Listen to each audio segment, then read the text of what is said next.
ഇന്നത്തെ കഥയിലേക്ക് എല്ലാവർക്കും സ്വാഗതം. അങ്ങനെ മനോഹറിനെ കുറിച്ചിട്ട് ഷാരിയോടും സരിയുനോടും പറയാൻ ശ്രമിക്കുകയാണ് രാഹുൽ. കാരണം എനിക്കല്ല ഭ്രാന്ത്, ശരിക്കും നിൻ്റെ ഭർത്താവിനാണ് എന്ന് പറയുമ്പോഴേക്കും അങ്ങോട്ടേക്ക് മനോഹർ വരുന്നുണ്ട്. പെട്ടെന്ന് തന്നെ രാഹുൽ സ്റ്റെക്കാവുകയാണ്. അതിനുശേഷം രാഹുലിൻ്റെ അടുത്തേക്ക് വന്നുകൊണ്ട് തന്നെ മനോഹർ പറയുകയാണ്, ഷാരി ആദ്യം പറയുന്നുണ്ട്, പോട്ടെ മോനെ കാര്യമാക്കണ്ട, തലയ്ക്ക് സുഖമില്ലാത്ത ആളല്ലേ എന്നൊക്കെ പറയുമ്പോഴേക്കും മനോഹർ ദേഷ്യത്തോടെ രാഹുലിനെ നോക്കിക്കൊണ്ട് പറയാണ്, ആ താര എന്ന് പറഞ്ഞ സ്ത്രീ അച്ഛനെ വല്ലാതെ അലട്ടുന്നുണ്ട്. അപ്പോൾ ഷാരി സംശയത്തോട് ചോദിക്കുന്നുണ്ട്, അതെന്തിനാ ആ താര എന്ന് പറഞ്ഞ സ്ത്രീ രാഹുലേട്ടനെ അലട്ടുന്നത്? അപ്പോൾ മനോഹർ പറയും, അതൊന്നും എനിക്കറിയില്ല, അവരിവിടെ വന്നതിന് ശേഷമാണ് അച്ഛൻ ഈ മാറ്റമൊക്കെ ഉണ്ടായത്. അപ്പോൾ സരി സംശയത്തോട് ചോദിക്കുന്നുണ്ട്, ആണോ അച്ഛാ? ഏയ് ഒരിക്കലുമല്ല. ഒരു കാര്യം ചെയ്യാം, മനോഹർ പറയാണ്, ഇനി അവർ വരുന്ന സമയത്ത് നമുക്ക് അവരോട് വിശദമായി കാര്യങ്ങളൊക്കെ ചോദിച്ച് മനസ്സിലാക്കാം. അത് സരയും അംഗീകരിക്കുകയാണ്. അപ്പം മനോഹർ പറയുന്നുണ്ട്, ചന്ദ്രസേനനുമായിട്ടാണ് അവർക്ക് അടുപ്പമെന്നാണ് ഇത്രയും കാലം നമ്മൾ വിശ്വസിച്ചിരുന്നത്. ഇനിയത് ചിലപ്പോൾ അച്ഛനോ മറ്റോ ആണെങ്കിലോ? അപ്പം ഷാരി സരയും ഒരുപോലെ ഞെട്ടുകയാണ്. രാഹുലും പേടിച്ച് നിൽക്കുന്നുണ്ട്, എന്തെങ്കിലും മനോഹർ വായ വിട്ട് പറഞ്ഞു പോവുമെന്ന് വിചാരിച്ചിട്ട്. പെട്ടെന്ന് തന്നെ അവരുടെ മുഖം മാറുന്ന കണ്ടപ്പോൾ തന്നെ രാഹുൽ പറയുന്നുണ്ട്, നീ വെറുതെ അനാവശ്യമൊന്നും പറയരുത് കേട്ടോ. അപ്പോൾ സരയു പറയാണ്, മനുവേട്ടൻ എന്തെങ്കിലും പറഞ്ഞാൽ അതിൽ കാര്യം കാണും. അപ്പോൾ രാഹുൽ പറയാണ്, ഒരു കാര്യമില്ല. അങ്ങനെ തറപ്പിച്ചങ്ങോട്ട് പറയാൻ പറ്റുമോ അച്ഛാ? മനു ദേഷ്യം കൊണ്ട് തന്നെയാണ് പറഞ്ഞു തരുന്നത്. അപ്പോൾ രാഹുൽ വേഗം തന്നെ പറയുന്നുണ്ട്, എടാ അവളും ചന്ദ്രസേനനും തമ്മിലാ ബന്ധം, സേനൻ പണം കൊടുത്ത് അവളെ എനിക്കെതിരെ തിരിച്ചതാ. അതിന് മനോഹറൊന്നും പറയാതെ നിൽക്കുമ്പോൾ സരയു പറയുന്നുണ്ട്, അതാവാനാണ് സാധ്യത. പിന്നെ മനുവേട്ടനെ അച്ഛനിങ്ങനെ വെറുക്കുമ്പോൾ മനുവേട്ടൻ പറയുന്നതിലും കാര്യമുണ്ടെന്ന് തോന്നും. അപ്പം മനോഹർ തലതാഴ്ത്തി പിടിച്ച് ചിരിക്കുകയാണ്. അപ്പോൾ രാഹുൽ പെട്ടെന്ന് തന്നെ ആ വിഷയം ഒഴിവാക്കാൻ വേണ്ടി പറയുന്നുണ്ട്, ശരി ശരി, എല്ലാവരും ഒന്ന് പുറത്തേക്ക് ഇറങ്ങ്, എനിക്കൊന്ന് ശുദ്ധമായി ശ്വസിക്കണം. അത് കേട്ട സമയത്ത് ഷാരി സരയും കൂടെ പുറത്തേക്ക് പോവാണ്. സരയു പറയുന്നുണ്ട്, മനുവേട്ട വാ എന്നപ്പോൾ പറയാണ്, മോളെ ഞാൻ വന്നോളാം, മോള് പൊയ്ക്കോ. അതിനുശേഷം രാഹുലും മനോഹറും മാത്രമായി അതിനകത്ത്. അതിനുശേഷം മനോഹർ രാഹുലിനോട് പറയുന്നുണ്ട്, ദേ നാക്കിന് എല്ലില്ലാന്ന് കരുതി നാവിൽ വന്നതൊക്കെ പറയാൻ നിന്നാ ബകാസുരൻ ഒരു പാഠം പഠിക്കും. സ്വന്തം ഭാര്യയും മോളെയും കൂട്ടിക്കൊണ്ടുപോയി മെൻ്റൽ ഹോസ്പിറ്റലിൽ വെച്ച് തനിക്ക് ഷോക്ക് തരാൻ പറ്റുമെങ്കിൽ ഇനി അതിൻ്റെ ഇരട്ടി ഷോക്ക് തരാൻ എനിക്ക് പറ്റും. അതിൻ്റെ തെളിവുമായിട്ടാണോ ഞാൻ നടക്കുന്നത്? അതുകൊണ്ട് ഈ രീതിയിലുള്ള സംസാരം താൻ അങ്ങോട്ട് അവസാനിപ്പിച്ചോളണം. ഒന്നും മറുപടി പറയാനില്ലാതെ രാഹുൽ നിൽക്കുകയാണ്. എന്നെ പ്രതിയാക്കി താൻ നല്ല പിള്ള ചമയാൻ നോക്കിയാൽ തൻ്റെ ഭാര്യയും മോളും തൻ്റെ കരണത്തടിക്കും, നിയമം തന്നെ ശിക്ഷിക്കും, പിന്നെ ഒന്നിച്ചായിരിക്കും നമ്മൾ ജയിലിൽ കിടക്കുന്നത്. അപ്പോൾ രാഹുൽ ചോദിക്കുന്നുണ്ട്, എന്നെ മെൻ്റൽ ഹോസ്പിറ്റൽ വരെ നീ കയറ്റിയില്ലടാ. അതെ, നിങ്ങൾ കുറച്ച് മെൻ്റലാ. എങ്കിലും ഇതൊരു തുടക്കം മാത്രമാണ്. ഇനി ശരിക്കും ഭ്രാന്തെടുത്ത് ഓടുന്നൊരു ദിവസം വരും. അതിലേക്ക് കാര്യങ്ങൾ എത്തിക്കാതിരിക്കാൻ ഒന്നിച്ച് നിൽക്കുകയാണ് വേണ്ടത്. ദേ അറിഞ്ഞു കാണുമല്ലോ അയലത്തുകാരി പെണ്ണിൻ്റെ കോടതിയിലെ പ്രകടനം. വിദ്യാഭ്യാസമില്ലാത്ത വിവരമില്ലാത്ത കല്യാണി ഇന്ന് നമ്മളെക്കാൾ അറിവ് നേടിയിരിക്കുന്നു. അവൾക്ക് സംസാരശേഷി ഇല്ലാത്തവരോട് ഒരു സിമ്പതിയുണ്ട്. അങ്ങനെ വരുമ്പോൾ താര എന്ന സ്ത്രീയെ കൃത്യമായി മനസ്സിലാക്കിയ കല്യാണി നിങ്ങളുടെ അടിവേര് അറക്കും. അപ്പോൾ രാഹുൽ ചെറുതായിട്ടൊന്ന് ഞെട്ടുന്നുണ്ട്. അപ്പോൾ മനോഹർ പറയാണ്, അതിനുള്ള അവസരം ഉണ്ടാക്കാതെ ഒന്നിച്ചു നിന്ന് മുന്നോട്ട് പോകുന്നതാണ് നമുക്ക് നല്ലത്. എന്ന് വെച്ചാൽ നിങ്ങളും നിങ്ങളുടെ മകളും നിങ്ങളുടെ ഭാര്യയും ഉൾപ്പെടെയുള്ളവർ ഒരു സമയത്ത് വെറുത്തിരുന്ന കല്യാണിയാണ് ഇന്ന് നിങ്ങൾ ഭയക്കേണ്ടത്. ശബ്ദമില്ലാതിരുന്ന സമയത്ത് പോലും കല്യാണി കുഴപ്പമായിരുന്നു. ശബ്ദം വന്നതിന് ശേഷം അത് പറയാൻ വേണ്ട. എന്ന് വെച്ചാൽ ശബ്ദമുള്ള കല്യാണി നിങ്ങളെയും നിങ്ങളെ ഭാര്യയും ഉൾപ്പെടെയുള്ളവരെ നിശബ്ദരാക്കുമെന്നർത്ഥം. മനോഹർ പറയുന്നതിൽ കാര്യമുണ്ടെന്ന് തോന്നുന്നത് കൊണ്ട് തന്നെ രാഹുൽ തിരിച്ചൊന്നും പറയുന്നില്ല. അപ്പം മനോഹർ പറയാണ്, അതിനുള്ള അവസരം ഉണ്ടാക്കാതിരിക്കുന്നതാണ് നല്ലത്. അടുത്ത കോടതി കൂടിയ സമയത്ത് ജഡ്ജി ചോദിക്കുന്നുണ്ട്, വിധി പറയുന്നതിന് മുമ്പ് പ്രോസിക്യൂഷൻ എന്തെങ്കിലും പറയാനുണ്ടോ? അപ്പം കല്യാണിയുടെ വക്കീൽ ചോദിക്കുന്നുണ്ട്, ഇനി എന്ത് പറയാനാ വക്കീലേ? അപ്പം പ്രകാശിൻ്റെ വക്കീൽ പറയാണ്, ഒന്നും പറയാനില്ലെങ്കിലും നമ്മൾ ഈ കേസ് ഏറ്റെടുത്ത സ്ഥിതിക്ക് നമുക്ക് എന്തെങ്കിലുമൊക്കെ സംസാരിക്കണമല്ലോ. അതിനുശേഷം അയാൾ കോടതിയോടായിട്ട് പറയാണ്, യുവർ ഓണർ, ഈ കേസുമായി ബന്ധപ്പെട്ട് എനിക്കൊരാളെ വിസ്തരിച്ചാൽ കൊള്ളാമെന്നുണ്ട്. പ്രൊസീഡ്. കായൽവാരത്ത് പ്രകാശൻ മകൻ വിക്രമാദിത്യൻ. അച്ഛനെ നോക്കിക്കൊണ്ട് ഒരു രാജാവിൻ്റെ തലയെടുപ്പോട് കൂടി തന്നെയാണ് വിക്രം കൂട്ടിനകത്തേക്ക് പോകുന്നത്. ആ സമയത്തും പ്രകാശൻ പ്രാർത്ഥിക്കുകയാണ്, ഈശ്വര, എൻ്റെ മോനെ എങ്ങനെയെങ്കിലും രക്ഷപ്പെട്ടാൽ മതിയായിരുന്നു. കോടതി വിധി അവൻ അനുകൂലമാകണേ, ഒന്നും സംഭവിക്കരുതേ. വിക്രം വന്നതിന് ശേഷം വക്കീൽ ചോദിക്കുകയാണ്, ശരണ്യ എന്ന പെൺകുട്ടിയെ വീട്ടിൽ കയറി വിക്രം ആക്രമിച്ചിട്ടില്ല എന്നാണ് പറയുന്നത് അല്ലേ? അതെ. അതുപോലെ തന്നെ താനും സംഘവും സോണി എന്ന് പറയുന്ന പെൺകുട്ടിയുടെ വീട്ടിലും കയറിയിട്ടില്ല. അപ്പം വിക്രം രോഷാകുലനായിക്കൊണ്ട് തന്നെ പറയുകയാണ്, ഇല്ല, അതൊക്കെ വെറുതെ കെട്ടിച്ചമച്ച കഥകൾ മാത്രമാണ്. അപ്പം കല്യാണിയും കിരണും അതുപോലെ തന്നെ സോണിയും ശരണ്യും ഒക്കെ ഞെട്ടുകയാണ്. അപ്പം വക്കീൽ പറയുന്നുണ്ട്, യുവർ ഓണർ, എൻ്റെ കക്ഷി ഒരു മോഷണ കേസിൽ പ്രതിയായി ഈ കോടതിയിൽ വന്നിട്ടുണ്ടെന്ന് ബഹുമാനപ്പെട്ട കോടതിക്ക് അറിവുള്ളതാണ്. എന്നാൽ അതിനുശേഷം അയാൾ മോഷണം നടത്തിയിട്ടില്ലെന്ന് മോഷണത്തിന് വിധേയയായ ദേവകിയമ്മ ഈ കോടതിയിൽ മൊഴി നൽകുകയും ചെയ്തു. ഇപ്പോൾ വീണ്ടും അവരുടെ മകൾ വിക്രം അവരുടെ വീട്ടിൽ ആദ്യം കയറുകയും അവരുടെ ഭർത്താവിനെ തലക്കടിച്ച് മോഷണം നടത്തുകയും ചെയ്തിട്ടുണ്ടെന്ന് പറയുകയാണ്. നല്ല അസ്വസ്ഥതയോടു കൂടിയാണ് കല്യാണടക്കമുള്ളവർ ഇത് വാദങ്ങൾ കേട്ട് നിൽക്കുന്നത്. അപ്പം അഡ്വക്കേറ്റ് പറയാണ്, പരസ്പര വിരുദ്ധമായ കാര്യങ്ങളാണ് ഇവിടെ ഉന്നയിക്കപ്പെട്ടിട്ടുള്ളത്. ഒന്നിനും മതിയായ ഒരു തെളിവുകളുമില്ല. എന്നാൽ എൻ്റെ കക്ഷിയെ എതിർ കക്ഷിയായ കല്യാണി തല്ലിയെന്നതിന് വ്യക്തമായ തെളിവുകളുണ്ട്. ആ ദിവസത്തെ സാക്ഷിമൊഴികൾ മാത്രമല്ല, വിക്രത്തിനെ കല്യാണി എന്ന പ്രതി തല്ലിയതിനുള്ള CCTV ദൃശ്യങ്ങളും കോടതിയിൽ ഹാജരാക്കിയിട്ടുണ്ട്. എന്നാൽ അതിനുശേഷം മാലമോഷണത്തിന് വിധേയയായ ദേവകി മാല വിക്രം മോഷ്ടിച്ചിട്ടില്ല എന്ന് കോടതി മുമ്പാകെ മൊഴി നൽകുകയും ചെയ്തിട്ടുള്ളതാണ്. അത് പരിശോധിച്ചാൽ എൻ്റെ കക്ഷി നിരപരാധിയാണെന്നും മനഃപൂർവ്വം എൻ്റെ കക്ഷിയെ പ്രതി ഒരു പ്രകോപനവും കൂടാതെ തല്ലിയതാണെന്നും മനസ്സിലാക്കാവുന്നതേ ഉള്ളൂ. അതിനുശേഷം വിക്രത്തിനോടായിട്ട് അയാൾ ചോദിക്കുന്നുണ്ട്, സോണി എന്ന പെൺകുട്ടി നിങ്ങളുടെ ഭാര്യയായിരുന്നില്ലേ? ഇപ്പോൾ ഭാര്യ ശരണ്യയാണ്. അതെ, ഈ സോണിയും ശരണ്യയും നിങ്ങൾക്കെതിരെ മൊഴി തന്ന കൂട്ടത്തിലാണ്. ഒരേ സമയം 2 ഭാര്യമാർ നിങ്ങൾക്കെതിരെ മൊഴി തന്നെന്ന് പറയുമ്പോൾ അവിടെ നിങ്ങളുടെ ഭാഗത്ത് ന്യായമില്ലെന്നല്ലേ കരുതേണ്ടത്? അപ്പം വിക്രം പറയുന്നുണ്ട്, സോണിയുടെ കാര്യം ഇവിടെ പറഞ്ഞു കഴിഞ്ഞല്ലോ. കല്യാണത്തിന് മുമ്പ് ഞാൻ വലവീശി പിടിച്ചു എന്നെല്ലാം വക്കീലല്ലെങ്കിലും വക്കീലിൻ്റെ മേലങ്കി അണിഞ്ഞ പ്രതി സംസാരിച്ചത്. കല്യാണത്തിന് മുമ്പ് ഒരു പെൺകുട്ടി ആണിന് കീഴ്പ്പെടുന്നുണ്ടെങ്കിൽ അത് ആണിൻ്റെ ഭാഗത്തെ തെറ്റാണോ? അല്ല, ആ പെൺകുട്ടിയും തെറ്റുകാരി തന്നെയാ. എല്ലാവരും ഒരുപോലെ ഷോക്കായിട്ട് നിൽക്കുകയാണ് വിക്രം കേസിനെ എങ്ങോട്ടേക്കൊക്കെയാണ് കൊണ്ടുപോകുന്നതെന്ന് വിചാരിച്ചിട്ട്.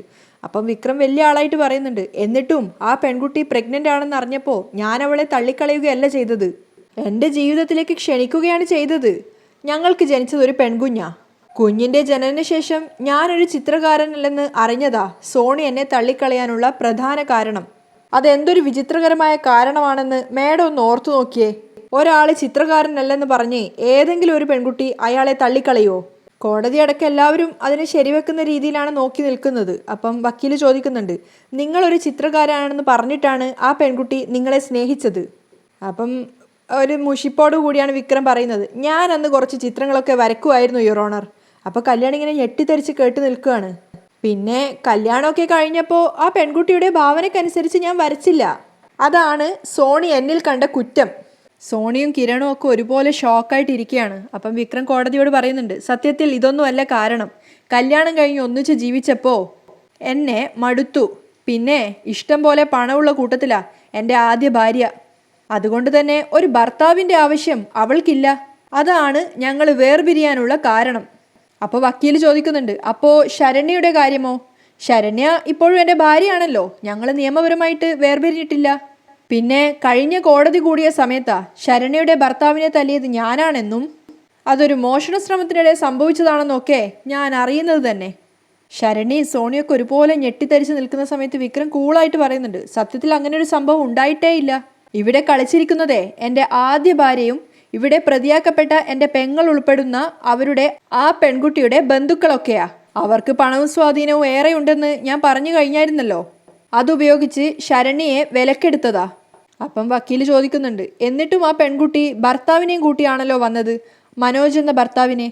അപ്പം വിക്രം കോടതിയോട് ചോദിക്കുന്നുണ്ട്, അത് തന്നെ എന്തൊരു വൈരുദ്ധ്യമാണ് യുവർ ഓണർ. ഒരാൾ കല്യാണം കഴിച്ചിട്ട് അയാൾക്കൊരു ദുരന്തം ഉണ്ടാവുമ്പോൾ വേറൊരു കല്യാണം കഴിക്കുന്നതാണോ ക്യാരക്ടറുള്ള പെൺകുട്ടി? ഒരാണിൻ്റെ താലി കഴുത്തിലിട്ടിട്ട് വേറൊരാണിൻ്റെ താലി കൂടി കൂട്ടിച്ചേർക്കുന്നത് എത്ര വിചിത്രമാണെന്നൊന്ന് ഓർത്തു നോക്കണം. അപ്പോൾ ശരണ്യയും സോണിയും അതുപോലെ കിരണും കല്യാണിയും ഒക്കെ ഇങ്ങനെ ഷോക്കായിട്ടാണ് വിക്രത്തിൻ്റെ ഓരോ വാദവും കേട്ട് നിൽക്കുന്നത്. കോടതിയാണെങ്കിലൊക്കെ ശരിയാണെന്ന രീതിയിലാണ് കേട്ട് നിൽക്കുന്നത്. അപ്പം വിക്രം കോടതിയോടായിട്ട് പറയാണ്, സത്യത്തിൽ ഞാനാ നിരപരാധി, ഞാനാ ഒന്നും അറിയാത്തവൻ. കഴിഞ്ഞ കോടതി കൂടിയ സമയത്താ ഞാൻ സത്യം പറഞ്ഞ ഈ മനോജ് എന്ന് പറയുന്ന ആളെ കാണുന്നത് പോലും. കോമ സ്റ്റേജിലെത്തിയ അയാൾ ശരിക്കു പറഞ്ഞാൽ ശരണ്യയുടെ ആദ്യ ഭർത്താവാണോന്ന് പോലും എനിക്ക് സംശയമുണ്ട്. പിന്നെ ഇവിടെ പറഞ്ഞല്ലോ, കല്യാണം കഴിഞ്ഞ ശേഷം ഞാനും ശരണ്യയും തമ്മിൽ ഭാര്യാഭർത്തൃബന്ധം നയിച്ചിട്ടില്ലെന്ന്. അത് തെറ്റാണ്. കല്യാണം കഴിഞ്ഞ ആദ്യ നാൾ മുതൽ ശരണ്യ എല്ലാ അർത്ഥത്തിലും എൻ്റെ ഭാര്യയാണ്. ശരണ്യ ശരിക്കും ഷോക്കായി പോവാണ്. അതിനുശേഷം ശരണ്യ കോടതിയാണെന്ന് പോലും ചിന്തിക്കാതെ എഴുന്നേറ്റ് എന്ന് പറയുന്നുണ്ട്, ഒരിക്കലുമല്ല യുവർ ഓണർ, വിവാഹം കഴിഞ്ഞ ആദ്യ നാൾ മുതൽ തന്നെ ഞാൻ ബെഡിലും ഇവൻ താഴെ പായ വിരിച്ചിട്ടുമാണ് കിടന്നുകൊണ്ടിരുന്നത്. അപ്പം വിക്രം പരിഹാസത്തോടെ പറയുന്നുണ്ട്, ഈ പറയുന്നത് തെളിയിക്കാൻ എന്നെ കൊണ്ട് പറ്റത്തില്ല യുവർ ഓണർ, അതിനുള്ള മതിയായ തെളിവുകൾ എൻ്റെ ഇല്ല. ശരണ്യ ശരിക്കും പറഞ്ഞാൽ അവിടെ നിശബ്ദയായി പോവുകയാണ്. അപ്പൊ വക്കീല് പറയുന്നുണ്ട്, എന്റെ കക്ഷി പറയുന്നതിലും ശരിക്കു പറഞ്ഞാൽ ന്യായമുണ്ട് യുവർ ഓണർ. സോണി എന്ന് പറയുന്ന പെൺകുട്ടി വിവാഹത്തിന് മുമ്പ് ശരിക്കു പറഞ്ഞാൽ വിശേഷം അറിയിച്ച പെൺകുട്ടിയാ. അതുപോലെ തന്നെ ശരണ്യ എന്ന് പറയുന്ന പെൺകുട്ടി ഭർത്താവ് ജീവിച്ചിരിക്കെ തന്നെ പ്രതികാരത്തിന് വേണ്ടി വിക്രത്തെ കൂടെ കൂട്ടിയതാ. ഇതിലൊക്കെ ഒരുപാട് പൊരുത്തക്കേടുകളുണ്ട്. അതുപോലെ തന്നെ സാഹചര്യ തെളിവുകൾ എൻ്റെ കക്ഷിക്കെതിരല്ല, മറിച്ച് പ്രതിയാക്കപ്പെട്ട പെൺകുട്ടി തെറ്റ് ചെയ്തു എന്ന് തെളിയിക്കാൻ മതിയായ പ്രൂഫുകൾ ഉണ്ട് താനും. ആയതിനാൽ കോടതിക്ക് മുന്നിൽ സംസാരിക്കുന്ന തെളിവുകൾ സാക്ഷിയായി എടുത്ത് ഒരു പെൺകുട്ടിയാണെന്ന പരിഗണന കൊടുക്കാതെ എതിർകക്ഷിയെ മാതൃകാപരമായി ശിക്ഷിക്കണമെന്ന് ഞാൻ കോടതി മുമ്പാകെ താഴ്മയായി അപേക്ഷിക്കുന്നു. That's all your honour. അതിനുശേഷം കിരണും കല്യാണിയും സോണിയും ശരണ്യും ഒക്കെ ഇങ്ങനെ ഷോക്കായിട്ട് നിൽക്കുകയാണ്. അപ്പോൾ കോടതി കല്യാണിയോട് പറയുന്നുണ്ട്, കഴിഞ്ഞ പ്രാവശ്യം കുട്ടിയുടെ കേസ് കുട്ടി തന്നെയാണ് വാദിച്ചത്, അതിനപ്പുറം എന്തെങ്കിലും പറയാനുണ്ടോ? അപ്പോൾ കല്യാണി പറയുന്നുണ്ട്, എൻ്റെ നിരപരാധിത്വം തെളിയിക്കാൻ എനിക്കൊരവസരം കൂടി തരണം, പ്രൊസീഡ്. അപ്പോൾ കല്യാണി കിരണിനെയും സോണിയൊക്കെ നോക്കിക്കൊണ്ട് കൂട്ടിനകത്ത് നിന്ന് ഇറങ്ങി വന്നിട്ട് വിക്രത്തിന് നേരെ തിരിയാണ് ചോദിക്കാൻ വേണ്ടി. അപ്പം കല്യാണിയെ നോക്കിക്കൊണ്ട് നിന്ന് വിക്രം പരിഹാസത്തോടെ മനസ്സിൽ വിചാരിക്കുന്നുണ്ട്, ഇനി നീ എന്ത് മലമറിക്കാനാടി പോകുന്നത്? അപ്പം കല്യാണി വിക്രത്തിനോട് ചോദിക്കുകയാണ്, സോണി കല്യാണത്തിന് മുമ്പ് താങ്കളെ വലവീശി പിടിച്ചു എന്നാണ് താങ്കൾ ഇവിടെ പറഞ്ഞത്. കല്യാണത്തിന് മുമ്പ് സോണി അമ്മയാവാൻ പോകുന്നു എന്നറിഞ്ഞിട്ടും ഒരു ത്യാഗം ചെയ്തു എന്ന രീതിയിൽ സോണിയെ കല്യാണം കഴിച്ചു എന്നും ഇവിടെ പറയുന്നത് കേട്ടു. സോണി എന്തുകൊണ്ടാണ് താങ്കളെ സ്നേഹിച്ചത്? അപ്പം വിക്രം പെട്ടെന്നൊന്ന് പതറുകയാണ്, അല്ല അത് പിന്നെ ഞാൻ. അപ്പം കല്യാണി തന്നെ പറയാണ്, താങ്കൾക്ക് ചിത്രം വരയ്ക്കാൻ അറിയാവുന്നത് കൊണ്ട് തന്നെയാണെന്ന് പറഞ്ഞു കഴിഞ്ഞല്ലോ. അപ്പം വിക്രം പറയാണ്, അതെ. അപ്പം കല്യാണി കോടതിയോടായിട്ട് പറയാണ്, ഒരു പേപ്പറും പേനയും ഇയാൾക്ക് കൊടുക്കണം യുവർ ഓണർ, മനസ്സിൽ തോന്നുന്നൊരു ചിത്രം ഇയാൾ വരക്കട്ടെ. അതുപോലെ കോടതി ചെയ്യാണ്. ഒരു പേപ്പറും പേനയും വിക്രത്തിന് കൊടുക്കുന്ന സമയത്ത് വിക്രം നന്നായിട്ട് പതറുന്നുണ്ട്. അവനിങ്ങനെ അച്ഛനെയും സോണിയൊക്കെ നോക്കുകയാണ്. അപ്പം കല്യാണി പരിഹാസത്തോടെ നിന്ന് ചിരിക്കുന്നുണ്ട്. കസേരയിലിരുന്ന് സാവകാശം വരക്കണമെങ്കിൽ അങ്ങനെയാവാം, കോടതി പറയുന്നുണ്ട്. അപ്പം വിക്രം പറയാണ്, യുവർ ഓണർ, ഇവിടെ വഞ്ചന കാണിച്ചത് ഞാനല്ല, എന്നെ ചോദ്യം ചെയ്ത് ശ്വാസം മുട്ടിക്കുന്ന ഈ കേസിലെ ഈ പ്രതി തന്നെയാ. മനസ്സിലായില്ല? ഞാനൊരു പെൺകുട്ടിയെ സ്നേഹിക്കുന്നു എന്ന് പറഞ്ഞപ്പോൾ, ആ പെൺകുട്ടി ചിത്രങ്ങളെ ഇഷ്ടപ്പെടുന്നു എന്ന് പറഞ്ഞപ്പോൾ അത്യാവശ്യം വരയ്ക്കാൻ അറിയാവുന്ന എൻ്റെ പെങ്ങളാണ് ഈ കേസിലെ പ്രതി.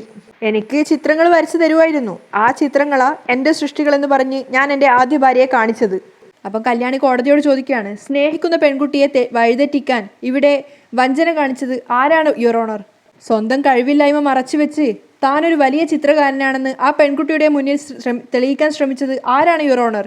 അപ്പോൾ കോടതി വിക്രത്തിനോട് ചോദിക്കുന്നുണ്ട്, തനിക്ക് ചിത്രം വരയ്ക്കാൻ അറിയില്ലല്ലോ? ഇല്ല. എന്നാലേ അതൊക്കെ അങ്ങ് കൊടുത്തേക്ക്. ആ പേപ്പറും പേനയും അവർ വാങ്ങിക്കുകയാണ്. അപ്പം കല്യാണി പറയുന്നുണ്ട്, ഇനി ശരണ്യയിലേക്ക് വരാം. ശരണ്യയുടെ ഭർത്താവ് മനോജിനെ തലക്കടിച്ച് വീഴ്ത്തി ആ പാവ മനുഷ്യനെ തളർത്തി കിടത്തിയിട്ട് ഇവിടെ പലതും പറഞ്ഞു വിക്രമാദിത്യൻ. ശരണ്യയുടെ വീട്ടിൽ കയറിയിട്ടില്ലെന്നും അങ്ങനെ ഒരു സംഭവം നടന്നിട്ടില്ലെന്നും പ്രോസിക്യൂഷൻ വാദിക്കുകയും ചെയ്തു. എന്നാൽ ഇനി ആ വീട്ടിലെ CCTV സംസാരിക്കും. അപ്പം ചെറുതായിട്ട് വിക്രവും പ്രകാശനും ഒന്ന് ഞെട്ടുകയാണ്.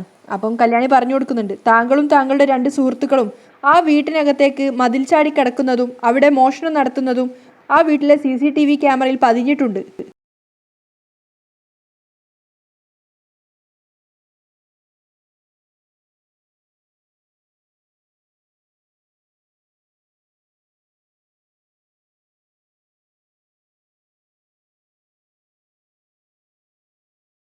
അപ്പം വിക്രം പ്രകാശനെ നോക്കുകയാണ്, പൊട്ടിപ്പോയി എന്നൊരർത്ഥത്തിൽ. അപ്പം കല്യാണി കോടതിയോട് പറയുന്നുണ്ട്, യുവർ ഓണർ, അതിൻ്റെ പെൻഡ്രൈവ് ഞാൻ ഇവിടെ കോടതിയിൽ സമർപ്പിച്ചിട്ടുണ്ട്. എനിക്കെതിരെ സാക്ഷി പറയാനെത്തിയ വിക്രത്തെ ഞാൻ തല്ലിയത് അയാൾ നിരപരാധികളായ 2 പെൺകുട്ടികളോട് ചെയ്ത, അവരെ സംരക്ഷിക്കേണ്ട അവരുടെ ഭർത്താക്കന്മാരോട് ചെയ്ത കൊടും ക്രൂരതയുടെ പശ്ചാത്തലത്തിലാണ്. ശരണ്യയുടെ ഭർത്താവായ മനോജിനെ കഴിഞ്ഞ കോടതി കൂടിയ സമയം നമ്മളെല്ലാവരും കണ്ടതാണ്, കോടതി നിരീക്ഷിച്ചതാണ്. മോഷണം നടത്താൻ വേണ്ടി കയറിയിട്ട് ഗൃഹനാഥനെ തലക്കടിച്ച് വീഴ്ത്തി ആനന്ദം കണ്ടെത്തുന്ന മനോരോഗമുള്ളവരെ കുറിച്ച് നമ്മൾ ധാരാളം കേട്ടിട്ടുണ്ട്. അവരെ റിപ്പർ എന്നാണ് വിളിക്കുന്നത്. 2 ചെറുപ്പക്കാരെ തലക്കടിച്ച് വീഴ്ത്തി വിക്രം എന്ന ഇയാൾ. ഇതുപോലുള്ള ക്രിമിനലുകൾ പുറത്തേക്കിറങ്ങിയാൽ സത്യം മനസ്സിലാക്കുന്ന ജനം ഇവരുടെ ദേഹത്ത് കൈവെക്കും. ചിലപ്പോൾ കല്ലെറിഞ്ഞ് കൊന്നെന്നും വരും. അങ്ങനെയുള്ളപ്പോൾ എനിക്ക് പ്രിയപ്പെട്ട ഞാൻ എൻ്റെ ഹൃദയം കൊടുത്ത സോണിക്കും ശരണിക്കും ഇതുപോലൊരു ദുരന്തമുണ്ടാവുമ്പോൾ അത് ചെയ്തവനെ ഞാനൊന്ന് തല്ലിപ്പോയി. ഞാനൊരു സാമൂഹ്യ ജീവി ആയതുകൊണ്ട്, ഒരു പെൺകുട്ടി ആയതുകൊണ്ട് എൻ്റെ പ്രായത്തിലുള്ള 2 പെൺകുട്ടികൾ അനുഭവിച്ച കണ്ണീരും യാതനയും ഉൾക്കൊള്ളാനാവാത്തതുകൊണ്ട് എനിക്ക് മുഖം തരാത്ത, എനിക്കൊന്ന് മുഖത്തോട്ടേക്ക് നോക്കാൻ പോലും പറ്റാത്ത എൻ്റെ അച്ഛനെന്ന് പറയുന്ന ആള് ആവശ്യപ്പെടുന്നത് എന്തും കൊടുത്തു വളർത്തിയ മകനെന്ന് പറയുന്ന ഒരാളാണ് ഇതുപോലെ നമ്മുടെ സമൂഹത്തിന് ബാധ്യതയായി തീർന്നത്. അച്ഛൻ ഇവനെ തല്ലി വളർത്തിയിട്ടില്ല. അമ്മൂമ്മയും കുട്ടിക്കാലത്ത് തേനും പാലുമാണ് ഇവന് കൊടുത്തത്. അങ്ങനെയുള്ളവൻ ചെയ്ത ക്രൂരതകൾ ഓർത്തപ്പോൾ തല്ലാനല്ലാതെ തലോടാൻ എനിക്ക് പറ്റിയില്ല യുവർ ഓണർ. അതുകൊണ്ടാണ് ഞാൻ പറഞ്ഞത് അതിന് എന്ത് ശിക്ഷ വേണമെങ്കിലും ഞാൻ ഏറ്റുവാങ്ങാമെന്ന്. സംസാരിക്കാൻ പോലും കഴിയാത്ത അവസ്ഥയിൽ നിന്നും സംസാരിച്ചു തുടങ്ങിയവളാണ് ഞാൻ. അങ്ങനെയുള്ള എനിക്ക് ഇതുപോലുള്ള സംഭവങ്ങൾ കാണുമ്പോൾ വാക്കിലൂടെ പ്രവൃത്തിയിലൂടെയും പ്രതികരിക്കേണ്ടി വരും യുവർ ഓണർ. ഞാൻ സ്നേഹിക്കുന്നവർക്കൊപ്പം എനിക്ക് നിൽക്കേണ്ടി വരും. അത് ഈ നീതിപീഠത്തിന് മുന്നിൽ വലിയൊരു തെറ്റാണെങ്കിൽ നിയമം അനുശാസിക്കുന്ന എന്ത് ശിക്ഷയും ഏറ്റുവാങ്ങാൻ ഞാൻ തയ്യാറാണ്. കോടതിക്ക് മുന്നിൽ കൈകൂപ്പി നിൽക്കുകയാണ് കല്യാണി. അങ്ങനെയാണ് ഇന്നത്തെ എപ്പിസോഡ് വൈൻഡപ്പ് ചെയ്യുന്നത്.